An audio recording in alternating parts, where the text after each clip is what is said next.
আসসালামু আলাইকুম ওয়া রাহমাতুল্লাহি ওয়া বারাকাতুহু। আজকে আপনাদের সামনে হাজির হয়েছি বুধবারের প্রথম আলো পত্রিকাটি নিয়ে। আজকে হচ্ছে 18 সেপ্টেম্বর 2024, 3 আশ্বিন 1431, 14 রবিউল আউয়াল 1446।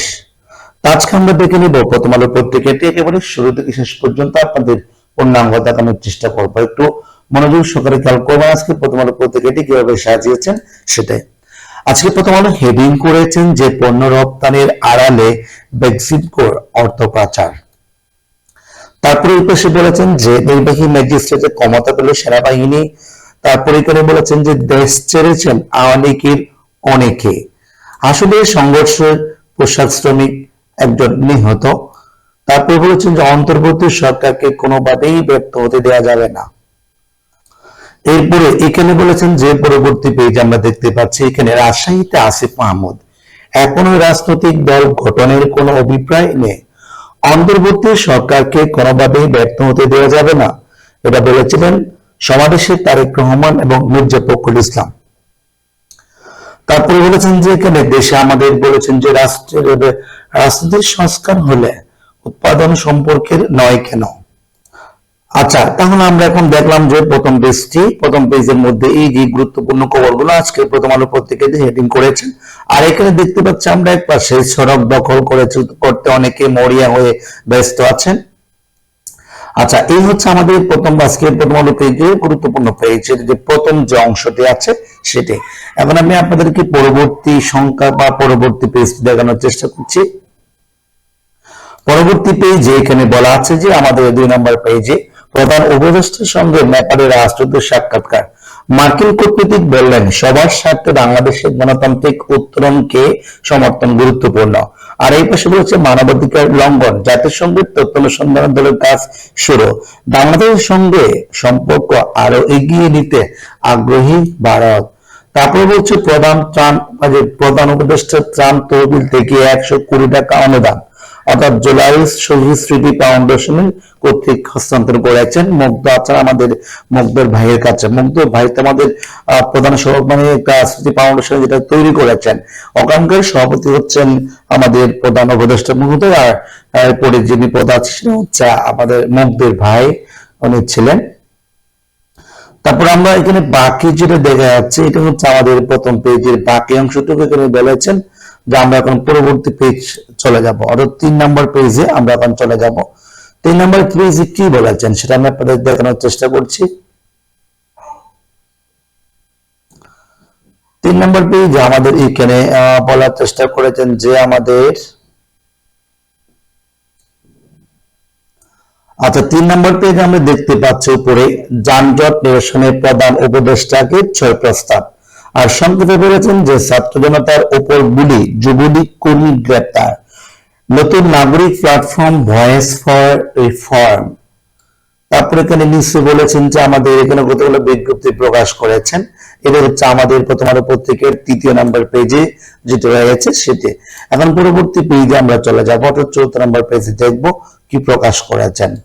4 নম্বর পেজে আমরা দেখতে পাচ্ছি খবর বিদ্যালয়ে যাওয়ার পথে সড়কে শিক্ষক নিহত। আসলে সংঘর্ষের এক পোশাক শ্রমিক নিহতের বাকি অংশ গণসংহতি আন্দোলন ইসির নিবন্ধন ফেল।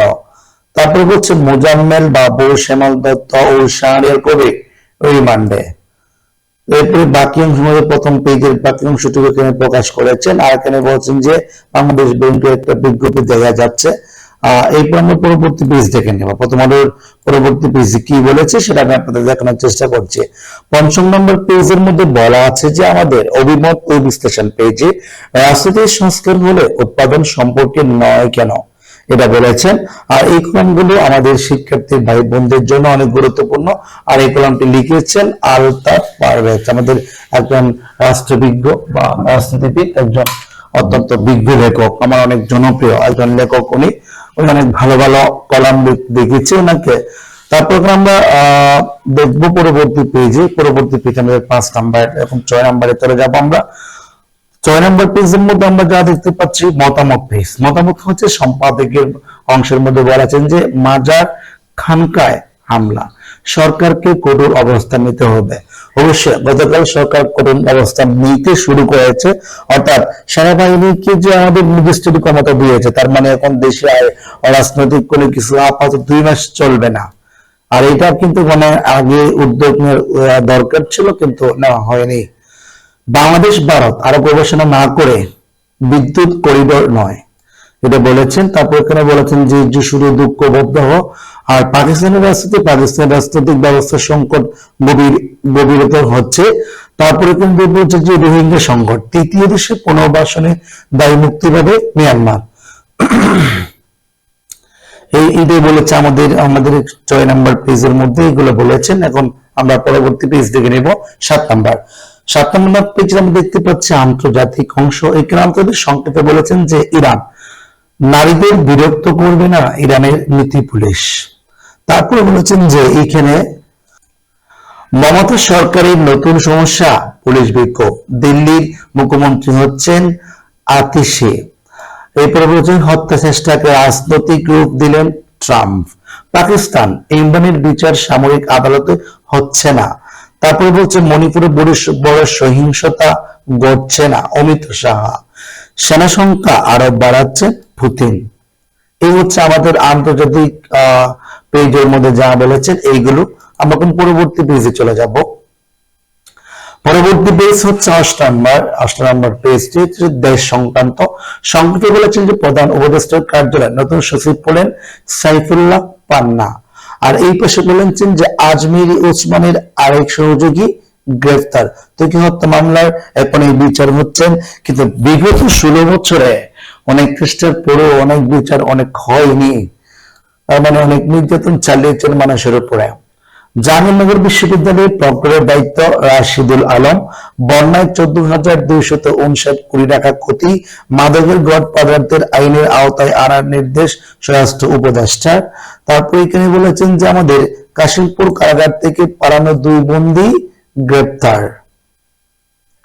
তারপর এখানে দেখা যাচ্ছে যে ব্রিফিং এ চিফ প্রসিকিউটর স্পর্শকাতর ও নির্মম হত্যাকাণ্ড ট্রাইব্যুনালের অগ্রাধিকার পাবে। গণপ্রতিরোধ যাত্রায় ফরহাদ মাজাহার কি বলছে, এখানে বলছে কি ফরহাদ মাজাহার বললেন মাজার দরবারে হামলা ফৌজদারি অপরাধ। তারপর এখানে বলেছেন শেখ হাসিনার বিরুদ্ধে আরো 4টি হত্যা মামলা। গত 2 দিন আগে পত্রিকায় লিখেছিলাম যে প্রায় 150 ছাড়িয়ে গেছে। আশা করছি এখন 160 পর্যন্ত হওয়ার সম্ভাবনা থাকে। তারপরে বলছে আন্দোলনের ছাত্র জনতার উপর গুলি বর্ষণকারী সেই মিজান গ্রেপ্তার। আমরা এখন পরবর্তী পেজ দেখে নেব। প্রথমে পরবর্তী পেজটি, এটা হচ্ছে পড়াশোনাতে দেখা যাচ্ছে এইচএসসি পরীক্ষা 2025 পূর্ণাঙ্গ সিলেবাস হবে। তারপরে এখানে কি বলেছে জাতীয় বিশ্ববিদ্যালয়ের প্রথম স্নাতকোত্তর সম্মান দ্বিতীয় ও সর্বশেষ ওয়েলি স্লিপে অনলাইনে আবেদনের শেষ তারিখ হচ্ছে 23 সেপ্টেম্বর, এটাই বলেছেন। আর এখানে দেখা যাচ্ছে এইচএসসি পরীক্ষা 2025 কি বলছে যে পুনর্বিন্যসিত সিলেবাসই হবে। আচ্ছা, এই হচ্ছে আমাদের ষষ্ঠ শ্রেণীর পড়াশোনা, পঞ্চম শ্রেণীর পড়াশোনা বাংলা প্রকাশ করেছেন। এইগুলো হচ্ছে আমাদের আজকে প্রথম আলো পত্রিকার পড়াশোনার যে অংশটি রয়েছে সেটি। তারপরে দেখা যাচ্ছে 10 নম্বর পেজ আদনা। ভাই বোনের সম্পর্ক সাফল্য যখন দেয়ালে, এটা বলেছিলেন। আর এই পাশে অনেক খবর দিয়েছেন, আপনারা মানে আপনার প্রয়োজন মনে করেন আপনারা দেখে নেবেন। পরবর্তীতে আমরা 11 নম্বর পেজে দেখতে পাচ্ছি যে অর্থ বাণিজ্য। এখানে বলছে মূল্যস্ফীতি প্রবৃদ্ধির হিসাব মেলানো হবে। তারপর বলেছেন $10 বিলিয়ন দিতে পারে উন্নয়ন সহযোগীরা। আর নগদের চেয়ারম্যান KS মুর্শিদ। আর এখানে বলেছেন ব্যাংকের বলছে on senior position head of the national sales retail banking. Job rate হচ্ছে এখানে জুনিয়র জব লোকেশন ঢাকা, মানে ব্যাংকে নিয়োগ দিয়েছেন। আমি মানে সাম্প্রতিক সময়ে দেখলাম যে ব্যাংক প্রতি মানুষের একদম একটা ঘৃণা চলে আসছে। কেন? ওদেরকে নাকি নিয়োগ দিয়ে বেশি দিন স্থায়িত্ব না হয়ে আর বিদায় করে দেন কোন একটা কারণ ইস্যু বের করে। তো ওরা নিয়োগপত্র প্রকাশ করেছেন। ওয়ারিং দ্য সিনিয়র পজিশন, এটা কি করেছেন নিয়োগপত্র দিয়েছেন জব লোকেশন ঢাকা। এটা হচ্ছে আপনার গ্রেড হচ্ছে সিনিয়র ভাইস প্রেসিডেন্ট আর হচ্ছে এক্সিকিউটিভ ভাইস প্রেসিডেন্ট, 2 জন বা এই পদের মধ্যে লোক সংখ্যক নিয়োগ দিবে। আর এখানে তো অনেক কিছু বলেছেন যে কি রেসপন্সিবিলিটিস বলেছে, কি নৈতিক দায়িত্ব আছে, আর কোয়ালিফিকেশন বলেছে যে গ্রেড ফ্রম দ্য রিপিউটেড ইনস্টিটিউশন, তারপরে বলছে গ্রাজুয়েট, তারপরে মিনিমাম বলছে minimum 10 years of the relevant experience in sales and business development with a strong team management and execution capabilities, এটা বলেছেন। তাহলে এটা মানে যোগ্যতা, আপনার গুণাগুণগুলো চাইছে। তো আমরা এই হচ্ছে আপনার যদি দরকার আপনার দেখে নেবেন। আর এখন আমরা পরবর্তী পেজে চলে যাব। পরবর্তী পেজে আমরা দেখতে পাচ্ছি যে বিনোদনের মধ্যে এখানে অনেক কিছু প্রকাশ করেছেন। আমি আপনাদেরকে খানিকটা পেজটাকে দেখে দিচ্ছি, হেডিং গুলো আপনারা নিজে দেখে নেবেন। এখন আমরা পরবর্তী এখানে একটু বিজ্ঞপ্তি প্রকাশ করেছেন, না এই ট্রেড নোটিশ দিয়েছেন, বাংলা একাডেমির একটা নোটিশ দেখতে পাচ্ছি আমরা। তারপরে আমরা পরবর্তী পেজে দেখে নিব, পরবর্তী পেজে কি আছে সে সম্পর্কে আমরা একটু ধারণা নেব। খেলাধুলা থেকে দেখে যাতে চ্যালেঞ্জের দিকে থাকে, হাতরে নিয়ে ভারতকে হারিয়ে সবাই মজা পায়। তারপরে বলছে এখানে এটা হয়তো রোহিত শর্মা বলেছিলেন, যেখানে লেখা তার ছবি দেখতে পাচ্ছি আমরা।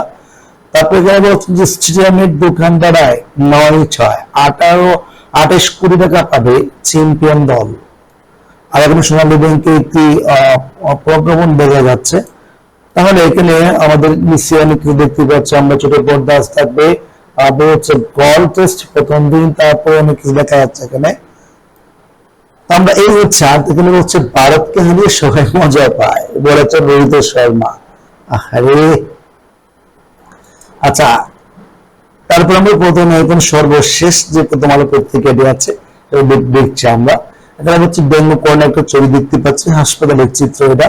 ডেঙ্গু তারা 5 জনের মৃত্যু, সুন্দরবনের দৃষ্টান্ত চিত্র, হরিণ 909 বন্দী এখনো ধরা পড়েনি, অর্থাৎ কারাগার থেকে পলায়ন, মানে 5 কারাগার থেকে 241 বন্দী পালিয়েছিলেন। প্রত্যেক বন্দীদের মধ্যে 79 জন জঙ্গি। বন্দী পালানোর ঘটনায় 5টি মামলা দায়ের হয়েছেন। আর এখানে বলেছেন যে শেষ পৃষ্ঠায় 187 পুলিশ এখনো কর্মস্থলে অনুপস্থিত। সরকারি ওয়েবসাইটে বঙ্গাল ময়মনসিংহের জনপ্রতিনিধিরা নতুন পোশাক পেলেন 250 বর্ণার্থরা। এই হচ্ছে প্রথম আলো পত্রিকাটির শুরু থেকে শেষ পর্যন্ত আপনাদের দেখানোর চেষ্টা করেছি। এখানে শেষ করবো। সবাই ভালো থাকবেন, সুস্থ থাকবেন। আসসালামু আলাইকুম ওয়া রাহমাতুল্লাহ।